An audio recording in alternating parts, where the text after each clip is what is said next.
So, ladies and gentlemen, by Revolver, Paul McCartney was doing kind of his own singles within the band concept, not like George Michael within Wham, and this was one of them.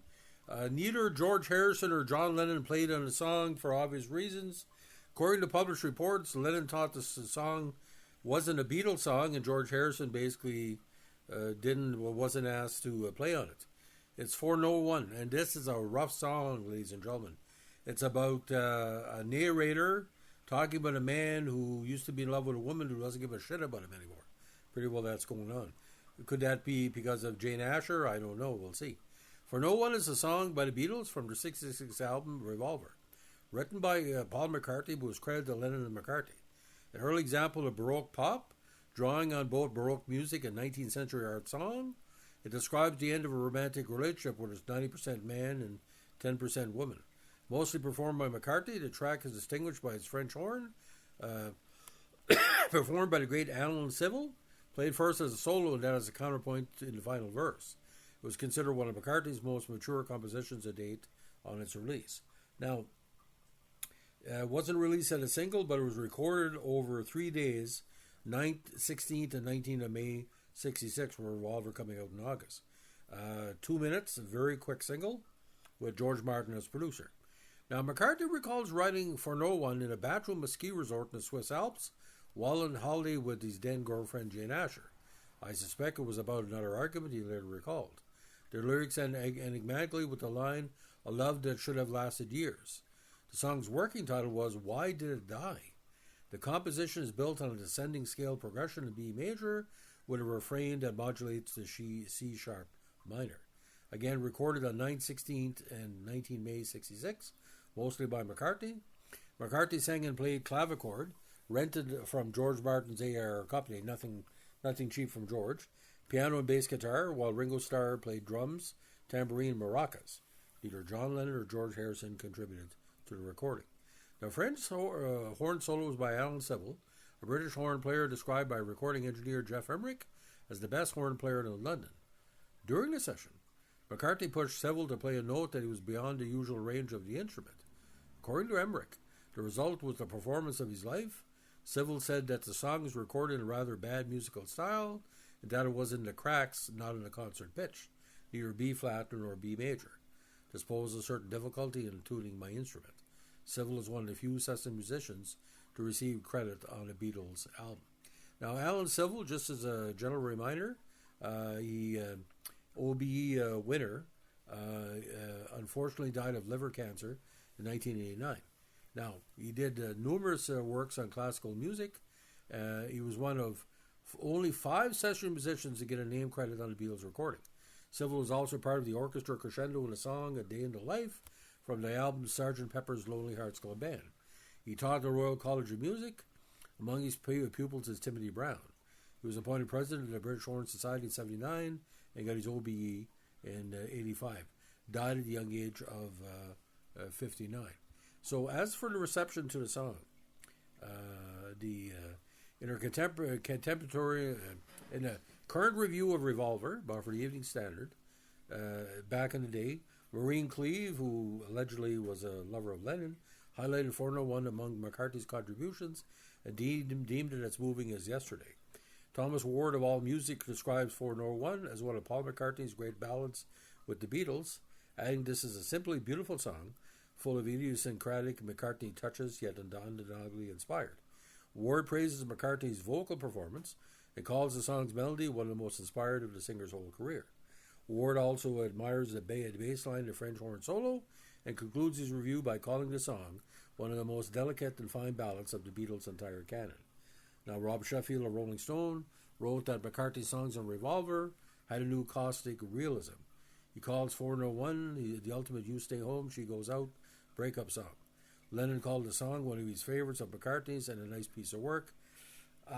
He revised, but at the time he didn't really get it.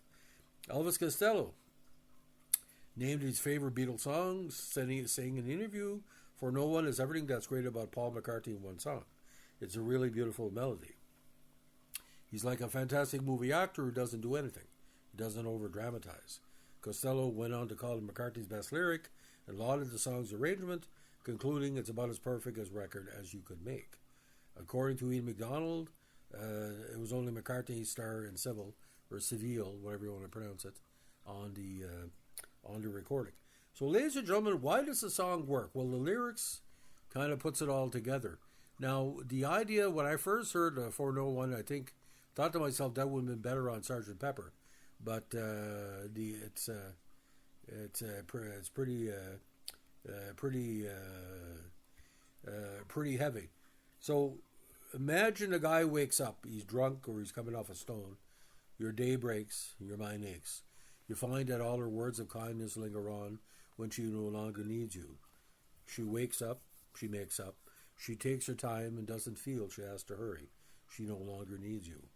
In her eyes you see nothing, no sign of love behind the tears, cried for no one, a love that should have lasted years. You want her, you need her, and yet you don't believe her when she says her love is dead. You think she needs you, and then the French horn kicks in. In her eyes you see nothing, no sign of love behind the tears, cried for no one, a love that should have lasted years. You stay home, she goes out. She says that long ago she knew someone, but now he's gone, she doesn't need him. Your day breaks, your mind aches. There'll be times when all the things she said will fill your head. You won't forget her. In her eyes you see nothing, no sign of love behind the tears, cried for no one, a love that should have lasted years. So we don't know if Paul McCartney was predicting Jane Asher fucking off or what was going on here, but definitely there's something going on in his mind that he's losing something. Now, he was dating a longtime girlfriend at that same time, and this was before, I guess, Linda Eastman. But Paul McCartney, it's like he doesn't really know he's in the Beatles at some point in his career, because by the time Lennon and Harrison and Starr had their own shit going on, he was kind of taking over the Beatles. So it was getting to a point by the time of, Let It Be and Abbey Road, was Paul McCartney and the Beatles. Now, the White Album ruined the Beatles because George Harrison basically was going through his back catalog and said, I could do a whole album. So you got to understand the immense production of songs he did from 64 well into the mid-1970s, McCartney, Starr, Harrison, Lennon. That was 10 years. He put out about, 1,000 quality songs, and this is a top 50 Beatles song of all time because it's not a love song. It's not a fuck-off song or a get-lost song. It's a song basically from a man's perspective. Like he wants to cry, but who's going to hear his cries? Like he's literally by himself. And I don't know if it's happened to him or somebody else, but the person might have been an asshole to the woman, and he's basically saying she doesn't need you. Like you did something wrong. Was he inspired by Lennon's bad treatment of Cynthia Lennon? We don't know. McCartney he's a total genius, but like I said, get in the mind of Paul McCartney, he could be inspired by anything. I mean, he dated Jane Asher. How many songs he made about Jane Asher? Anyway. So, ladies and gentlemen, if you like the Beatles' Revolver album, if you like 401, I think it's one of their better cuts on the album. Let us know with a like, comment, subscribe, or share. Don't forget on Behind the Tracks, we also take requests. And don't forget Revolver, if you can find the British version, which is expanded from the American-Canadian version. I think you have Dr. Robert on that. A few others. Check it out. Let me know. And you're seeing a lot of lists on YouTube about the greatest Beatles songs, right? 401 is up there, but Revolver into Sgt. Pepper into Help, this is their best work in my personal opinion, because he didn't have much filler going on. And Paul McCartney was this close to Triacle, but this wasn't Triacle. This was heavy shit. So, ladies and gentlemen, like I said, like we're doing, let us know. If you like the channel, tell your friends. If you don't like it, well, fuck off and go follow Trump and don't come back. We don't need you anyway. Have a good one. Bye.